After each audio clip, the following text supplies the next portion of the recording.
Hello tout le monde, j'espère que vous allez bien. Je vous souhaite la bienvenue dans cette nouvelle vidéo et aujourd'hui je suis très heureuse de vous retrouver pour parler d'un sujet ô combien important puisqu'il s'agit de la digestion. Il n'y a pas un seul jour sans que je ne reçoive plusieurs messages concernant la digestion et venant de la part de personnes qui ont des problèmes de digestion. Et en fait c'est pas étonnant puisqu'un Français sur deux est confronté à des troubles de la digestion, donc ça fait quand même un sacré paquet de personnes. Et le paradoxe c'est que bien souvent, malgré que l'on ait ces problèmes, en tout cas moi c'est ce que j'ai constaté dans ma carrière vis-à-vis des gens auxquels j'ai été confrontée, c'est que malgré que ces troubles soient présents, persistants, plus ou moins chroniques, et ben finalement on les relègue toujours au second plan en se disant ouais bon bah c'est pas grave, c'est juste des problèmes de ventre ou des problèmes de prout et puis c'est tout. Alors que le ventre c'est le siège de notre santé. On a 70% de notre système immunitaire qui s'y trouve. Donc dites-vous que si vous avez un souci au niveau du ventre, il y a de fortes chances qu'à un moment donné ça se ressente sur votre santé. Donc aujourd'hui je vais essayer dans le cadre d'une vidéo qui ne sera pas soporifique, je vais tout faire pour en tout cas de vous donner mes petits conseils pour améliorer votre digestion. J'espère qu'elle vous sera utile. N'hésitez pas évidemment à la liker et n'oubliez pas de vous abonner à cette chaîne pour ne louper aucune nouvelle vidéo et surtout à partager cette vidéo avec toutes les personnes qui seraient confrontées à des troubles digestifs.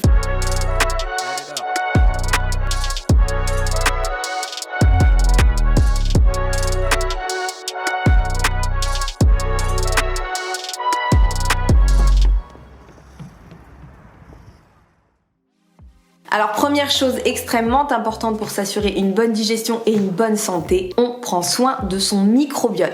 Alors le microbiote ça peut encore paraître très vague, hein. On sait que c'est à peu près par là, qu'a priori c'est des bactéries et c'est pas qu'un peu de bactéries puisqu'en tout on a à peu près 39 000 milliards de bactéries qui siègent par ici pour assurer beaucoup de fonctions qui jouent un rôle très important dans notre santé. Et c'est un échange en fait entre les bactéries et nous puisque nous de notre côté, on doit les nourrir pour qu'elles puissent travailler. Donc c'est un petit peu donnant-donnant. Sauf que le problème de ce microbiote, c'est que malheureusement, on le nourrit pas forcément et surtout dans le cadre de notre alimentation occidentale, dite moderne, on ne lui apporte pas en fait les aliments dont il a besoin, dont nos bactéries ont besoin pour fonctionner correctement et assurer notre digestion et notre santé. D'ailleurs, petite parenthèse, n'hésitez pas si vous voulez en savoir plus sur le microbiote, parce que là ça n'est pas une vidéo sur le microbiote, mais par contre si vous voulez en savoir plus, ce que je vous recommande, vous filez lire les articles de mon blog que j'ai consacré à ce sujet. Vous en avez déjà 2 que je vous remets en description.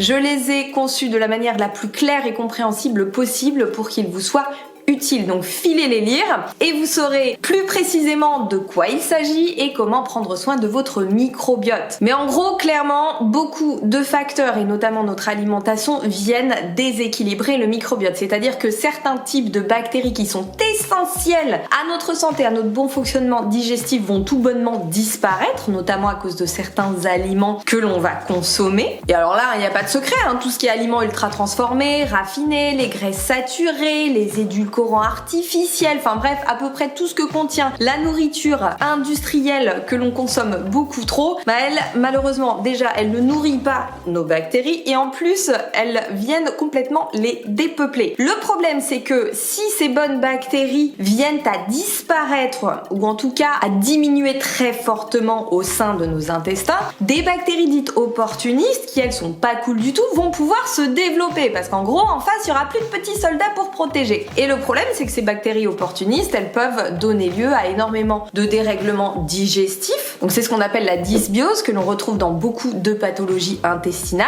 et qui, à terme, nuisent très fortement à la santé.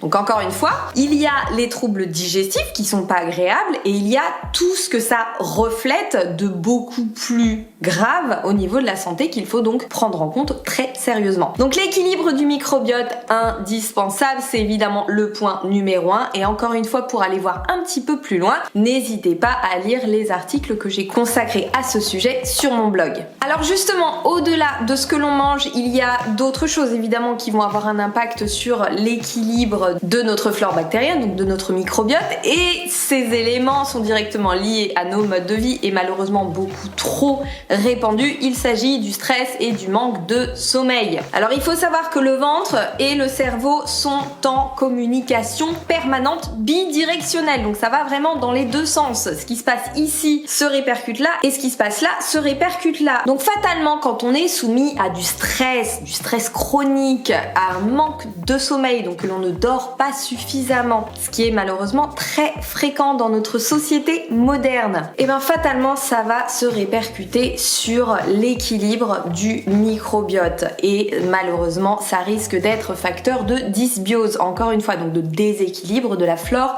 intestinale. Donc il est très important de prendre soin de ces facteurs de stress et de sommeil qui sont indispensables à notre bien-être du coup physique et évidemment mental. Si vous voulez creuser un petit peu plus sur l'axe cerveau-intestin, je vous recommande d'ailleurs la lecture du livre Le charme discret de l'intestin. Je vous remets aussi quelques petites études en description si vous voulez aller plus loin, si le sujet vous intéresse, n'hésitez pas à les lire. Donc voilà, il est très important de savoir, d'apprendre à gérer son stress et de réguler son sommeil. Pour le stress, il y a énormément d'approches que vous pouvez explorer, que je ne vais pas développer dans cette vidéo sans quoi elle serait beaucoup trop longue, mais que vous pouvez explorer pour apprendre à gérer ce stress. La plupart du temps, il résulte de la manière dont on perçoit, dont on reçoit les choses. Donc un stress extérieur peut être parfaitement géré par une personne et absolument pas géré et totalement subi par une autre. Ce qui va vraiment différencier les deux, ça n'est pas le stress en lui-même, mais vraiment la manière dont la personne va le recevoir ou non d'ailleurs, et ce qu'elle va en faire. Donc c'est vraiment à vous, et pour ça votre cerveau, votre neuroplasticité sont incroyables. Vous pouvez améliorer les choses, vous pouvez changer énormément de choses, améliorer énormément votre bien-être mental en apprenant à gérer votre stress. Ça aussi d'ailleurs, j'en parle dans mon article sur la digestion que je vous remets également en description, que je vous invite à lire si vous voulez aller un petit peu plus loin après cette vidéo. Le manque de sommeil, exactement la même chose. On régule son sommeil, on s'assure de dormir suffisamment, on arrête avec les écrans le soir, on installe une routine, un rituel de préparation au sommeil pour que le corps, le cerveau soit capable de se mettre en veille pendant le temps imparti de récupération qu'est le sommeil. C'est indispensable. Ensuite, évidemment, il y a la manière dont on va manger, et c'est clair que manger façon catapulte en regardant une série ou en regardant les dernières nouvelles sur son téléphone ou même en papotant avec ses collègues, ça n'est absolument pas quelque chose qui va aider à la digestion. La digestion commence au moment de la mastication. Donc déjà, si vous ne prenez pas le temps de mâcher correctement ce que vous mangez, vous pouvez être sûr qu'un peu plus loin, ça se passera pas beaucoup mieux. Donc, vraiment, ce que je vous recommande, et je sais encore une fois que c'est très difficile dans cette société où on est habitué à avoir l'esprit occupé, stimulé en permanence, et notamment quand on mange, mais vraiment, apprenez à manger en pleine conscience. Lorsque vous mangez, vous n'êtes pas en train de faire 150 000 trucs en même temps ou de vous engager dans une discussion passionnée. Vous mastiquez vos aliments, c'est ce que vous êtes en train de faire pour vous nourrir correctement. Donc je sais que c'est pas évident, mais vraiment, essayez au maximum de le faire et de manger en pleine conscience. Vous prenez le temps de manger, vous mangez dans un environnement calme et vous essayez de vous éloigner de toute perturbation visuelle notamment qui viendrait entraver ce processus en fait d'alimentation. Et d'ailleurs, la bonne nouvelle, c'est que en agissant de cette manière, vous allez aussi permettre à votre corps de libérer beaucoup plus naturellement les hormones et les signaux de satiété. Donc ça va éviter en plus de trop manger ou de ne pas ressentir de signaux de satiété comme malheureusement c'est le cas chez beaucoup de personnes. Donc on mange en pleine conscience, on remet l'acte de manger, de s'alimenter à sa place. Alors justement, à propos d'aliments, évidemment, ce que vous mangez va avoir une incidence extraordinaire sur votre digestion. Ça, évidemment, il n'y a pas de secret. Ce que vous mettez dans le ventre va aussi déterminer la manière dont vous le digérez. Oui, mais pas que, puisque maintenant vous savez que les bactéries qui sont dans votre ventre vont aussi énormément déterminer la manière dont vous allez digérer ce que vous mangez. Donc, C'est là d'ailleurs que vraiment j'insiste, il est important de savoir en quoi consiste le microbiote, pourquoi tout le monde n'est pas égal face à son microbiote, parce que malheureusement il y a beaucoup de facteurs d'exposition que l'on ne contrôle pas et qui vont déterminer notre microbiote. Ça, encore une fois, j'en parle dans mon article sur le microbiote. Mais la qualité des aliments, évidemment, va permettre à la fois d'entretenir l'équilibre de la flore bactérienne, de nourrir les bonnes bactéries, et en plus ces bonnes bactéries, elles vont permettre de produire un élément absolument essentiel dans d'innombrables facteurs de santé. Il s'agit des acides gras à chaîne courte. Alors eux, ils ne font pas grossir, ils ne vont pas du tout se mettre dans nos adipocytes, non, ils vont par contre énormément participer à la protection et l'entretien de notre santé. Donc ces acides gras à chaîne courte, ils ont besoin d'une part de bonnes bactéries qui sont capables de les produire et surtout de nourriture pour ces bonnes bactéries, donc ce qu'on appelle les prébiotiques, qui eux viennent de l'alimentation. Et cette alimentation, il n'y a pas de secret, elle doit contenir une très belle part de fibres, puisque ce sont ces fibres qui vont directement nourrir le microbiote. Donc les fibres, les amidons résistants, eux, on les trouve dans les végétaux,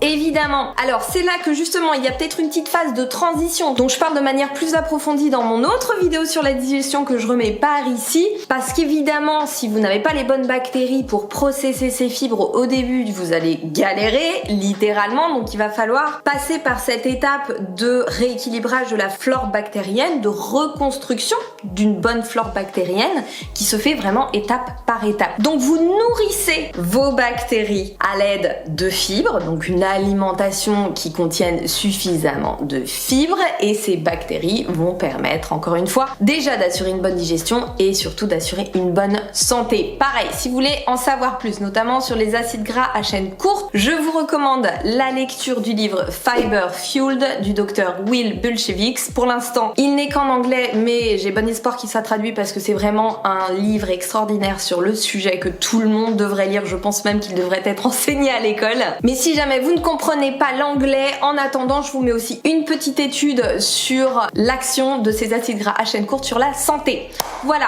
Donc, on mange une alimentation qui permet de nourrir les bonnes bactéries, donc riches en fibres. Et à côté de ça, on fait très attention aux aliments qui pourraient venir détruire cette flore bactérienne et la déséquilibrer. Et encore une fois, ces aliments, comme je l'ai cité un petit peu plus tôt, il s'agit d'un petit peu tout ce qui est bouffe industrielle, en fait, clairement. Les aliments ultra transformés, les aliments ultra salés, ultra gras, les graisses saturées, la junk food, les farines raffinées, les sucres raffinés en général. Bref, ça c'est pareil, j'en fais toute une liste encore une fois dans mes articles de blog que je vous invite à lire. En gros, vous avez d'un côté une alimentation brute, majoritairement végétale, et de l'autre côté une alimentation ultra transformée, pauvre en nutriments, qui elle n'apportera rien du tout et en plus viendra vraiment porter préjudice à l'équilibre de votre flore bactérienne, qui est vraiment le siège d'énormément de choses. D'ailleurs, petite parenthèse sur cette flore bactérienne, elle joue aussi un rôle conséquent dans nos mécanismes de prise et de perte de poids, à bon entendeur. Alors justement, d'un point de vue nutritionnel, ce qui va permettre d'entretenir un bon équilibre du microbiote et de l'abondance de bonnes bactéries, ça va être donc d'une part évidemment la quantité de fibres, d'amidons résistants que l'on va manger, mais plus globalement la variété des aliments que l'on va manger. Chaque végétal a des propriétés, des antioxydants, des proportions de fibres solubles, insolubles différentes, mais également des acides gras essentiels qui sont indispensables au bon équilibre, encore une fois, du système digestif et de notre organisme en général. Et donc ça, vraiment, ça va passer vers la plus grande variété possible d'aliments. Donc on évite de manger du lundi au vendredi la même chose à chaque repas. Gardez bien à l'esprit que lorsque vous mangez, vous nourrissez votre santé. Donc vraiment, optez pour une alimentation vivante, diverse, abondante et brute. Et justement là-dessus, moi je pointe du doigt tous les régimes restrictifs qui créent un foutu désordre dans notre ventre et dont les séquelles mettent un temps fou ensuite à disparaître. Les impacts sur, encore une fois, le microbiote peuvent être même irréversibles. Donc attention Attention au régime ultra restrictif. Et ça aussi, je fais une petite parenthèse là-dessus, mais les troubles du comportement alimentaire passé, et notamment l'anorexie, peuvent avoir créé des dommages vraiment très profonds sur le microbiote. Donc c'est tout à fait normal qu'une fois qu'on a retrouvé un bon équilibre alimentaire, une bonne relation avec la nourriture, il soit difficile de retrouver un système digestif, un confort digestif optimal. Ça prend du temps. Mais attention, il n'y a absolument aucune facilité. Encore une fois, il faut y aller progressivement en ayant conscience que ce que l'on a fait par le passé, ce que l'on a vécu par le passé, a un impact direct sur notre microbiote et que ça peut prendre du temps à se rééquilibrer et avec évidemment la bonne approche. Donc on arrête les régimes ultra restrictifs, les diètes cétogènes, parce qu'alors là, je ne sais pas comment vous pouvez avoir toute la diversité nécessaire en phytonutriments pour pouvoir assurer un bon équilibre. Honnêtement, c'est un mystère. On fait très attention aussi à toutes les évictions d'aliments, soit par peur qu'ils nous fassent grossir ou parce qu'on a des difficultés à les digérer. Parce que là, clairement, ça ne va pas arranger le problème. Au contraire, c'est-à-dire que si vous avez tout un pan d'aliments, je pense notamment aux légumineuses ou aux céréales complètes dans le cadre de régime paléo ou alors de régime hypoglucidique. Mais vous pouvez être sûr de ne plus du tout avoir les bactéries nécessaires pour les digérer correctement lorsque vous allez les réintégrer. Donc c'est un petit peu un cercle vicieux qui n'a pas tendance à s'améliorer puisque vous allez devenir de moins en moins tolérant à de plus en plus d'aliments. Donc attention à ça. Quand on a une sensibilité, quand on a une difficulté digestive, on travaille à la reconstruction de son microbiote. Au contraire, on travaille pas à sa déconstruction. Donc attention à ne pas diminuer au maximum votre spectre alimentaire pour devenir au final de moins en moins tolérant. Petite parenthèse, attention, par contre, les allergies et les intolérances avérées, là, il faut en avoir conscience pour éviter justement de faire des bêtises. Donc pour ça, on va consulter tout simplement, on va checker ce à quoi on est potentiellement intolérant pour ne pas venir agresser le système digestif avec. Mais en dehors de ça, malheureusement, quand on diminue notre spectre alimentaire, il y a de fortes chances qu'on devienne de plus en plus intolérant à un large nombre de nutriments qui sont essentiels à la santé. Et ça, il faut vraiment faire très attention parce que c'est très encouragé par un grand nombre de régimes en vogue et c'est délétère à long terme pour la santé. Allez, on continue, on sort de l'assiette cette fois-ci, on va parler sport. Alors évidemment, un facteur essentiel à une bonne digestion, ça va être l'activité physique et le mouvement. Mais attention, pas trop. Le sport, l'activité physique, c'est très bien parce que ça permet d'oxygéner le système. Les exercices d'abdominaux vont permettre en plus de stimuler le système digestif. Donc ça, c'est tout bénef. Par contre, attention au sport intense et à l'activité physique très soutenue parce que ça, le système digestif, lui, il n'aime pas du tout. Dites-vous que lors d'un effort intense, clairement, vous allez couper les apports en oxygène indispensables à votre système digestif parce qu'en fait, votre corps n'aura pas le choix, il sera obligé de diriger l'afflux sanguin vers vos muscles moteurs que vous êtes en train de solliciter au taquet. Donc le problème, c'est que vous avez une sous-oxygénation de vos organes et ça, clairement, ça se répercute sur des troubles digestifs. Il y a beaucoup de sportifs de haut niveau ou de personnes qui pratiquent des sports intenses et d'ailleurs c'est très fréquent aussi chez les coureurs longue distance qui ont des problèmes de digestion qui peuvent devenir très lourd et très grave. Donc attention à modérer votre activité physique. Surtout dans le domaine du fitness où quand on a des objectifs physiques, on a tendance à trop en faire et c'est totalement contre-productif à bien des niveaux et notamment sur le système digestif. Donc on équilibre vraiment son approche physique, on varie aussi ses efforts, on n'a pas besoin de faire du HIIT 2 fois par jour, 7 jours sur 7. Il y a plein de manières de faire du sport différentes qui seront bien plus bénéfiques et ce que je peux recommander aux personnes qui n'ont pas le choix parce qu'elles font de la compétition par exemple, c'est en contrepartie de vraiment travailler leur respiration, leur oxygénation, donc vraiment de contrebalancer cette hyper-intensité par un travail vraiment de retour au calme, d'oxygénation spécifique. Ça va vraiment aider un tant soit peu à rééquilibrer ce gros manque d'oxygène additionné au choc, aux vibrations que le système digestif n'aime pas du tout et venir rééquilibrer un petit peu tout ça. Voilà, donc évidemment on bouge et très bénéfique justement le travail des abdominaux profonds. Alors ça, j'en parle beaucoup sur ma deuxième chaîne Amandine Fitness que je vous remets aussi par ici puisque le fait de renforcer, de solliciter ces abdos profonds sera extrêmement bénéfique pour plein de choses sur lesquelles je ne vais pas trop me pencher maintenant parce que déjà la vidéo est beaucoup trop longue, je voulais qu'elle soit beaucoup plus courte que ça. Mais voilà, donc pour la conclusion du sport, on bouge, mais on bouge bien et pas en excès. Alors évidemment, à ce propos, enfin plus ou moins, l'hydratation est très importante. Je rebondis un petit peu là-dessus parce que lors des efforts très intenses ou très prolongés,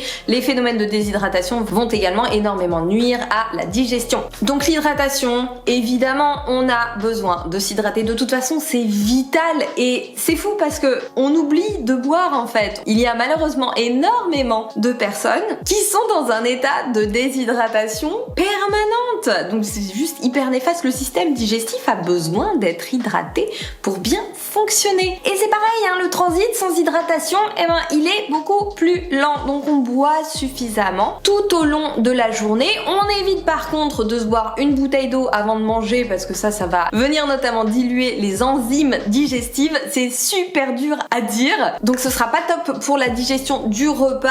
Pareil, on évite de noyer ce qu'on mange avec de grands verres d'eau au cours du repas. On peut boire un petit peu, mais pas trop. En plus, le fait de boire a quand même tendance à perturber encore une fois les signaux de satiété, puisqu'en général on commence à avoir soif quand on n'a plus faim. Donc attention à pas trop mélanger les deux. On boit plutôt en dehors des repas ou de manière modérée pendant les repas et on s'hydrate en fonction aussi de son activité physique. Bon, et pour finir évidemment ce petit point digestion, pas de surprise, tout ce qui est cigarettes, alcool, soda, chewing-gum, ce sera pas franchement l'idéal, parce que clairement entre l'air que vous avalez qui ne disparaît pas par magie, les édulcorants artificiels des sodas, les facteurs inflammatoires, que ce soit par le sucre des sodas, par l'alcool, par la cigarette, tout ça va venir complètement flinguer le système digestif, encore une fois le microbiote, et donc on évite. Voilà, mais ça hein, c'est une question d'hygiène de vie générale, donc que ce soit pour la digestion ou pour tout le reste, diminuer ou arrêter sa consommation de cigarettes, d'alcool, de chewing-gum et de soda sera de toute façon hautement recommandé. Voilà, bon, j'ai essayé de faire vite, honnêtement, si j'avais pu, j'aurais beaucoup plus creusé chacun des points que j'ai abordés dans cette vidéo, mais je voulais vraiment qu'elle ne soit pas trop longue, je voulais pas vous perdre, mais encore une fois, je vous mets plusieurs études en dessous à lire si vous voulez approfondir le sujet. Vous avez aussi mes articles de blog qui sont beaucoup plus approfondis. Je suis désolée pour les bleus, avec la réouverture des salles, j'ai repris l'haltérophilie et évidemment, ça se voit. Voilà, donc n'hésitez pas en tout cas à vous documenter, n'hésitez pas également à aller consulter si vous pensez que vous avez un problème, si vous êtes victime de troubles digestifs chroniques, ne laissez pas ça passer. Enfin en tout cas, n'attendez pas que ça passe tout seul, parce que comme je vous le disais un petit peu plus tôt, c'est le signal que quelque chose ne va pas, qu'il y a peut-être un déséquilibre, et ce petit signal là, ce petit témoin qui s'allume que vous ressentez, il est très important de le prendre au sérieux. Alors un truc qu'on néglige complètement mais qui est pourtant et à mon sens absolument indispensable, ça va être de faire une analyse de sel, tout simplement. Quand vous sentez que vous avez un coup de mou, vous pensez que vous avez une carence, vous faites une analyse sanguine pour savoir si tout est bon ou pas.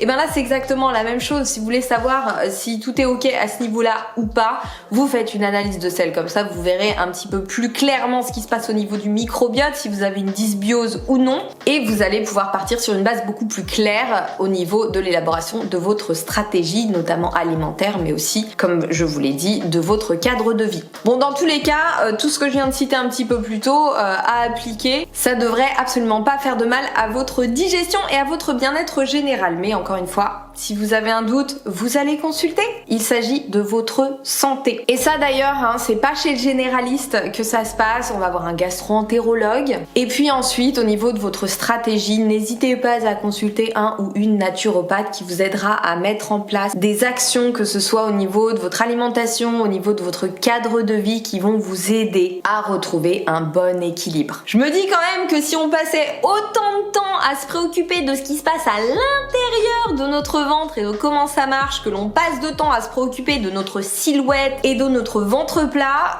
on serait certainement certainement en bien meilleure santé et il y aurait certainement beaucoup moins de problèmes digestifs. Bon voilà, il n'est pas question de se regarder le nombril en permanence, mais quand même y porter un petit peu plus d'attention ne fera absolument pas de mal.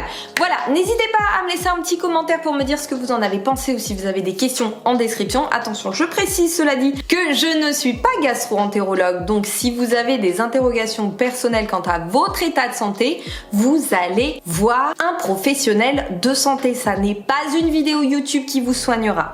Voilà, j'ai sorti ma voix de maîtresse d'école. Bon, écoutez, j'espère en tout cas que cette vidéo vous sera utile. N'hésitez pas à aller lire tout ce que je vous mets en description et comme d'habitude, prenez soin de vous. Je vous fais des gros bisous et je vous retrouve très vite pour une prochaine vidéo.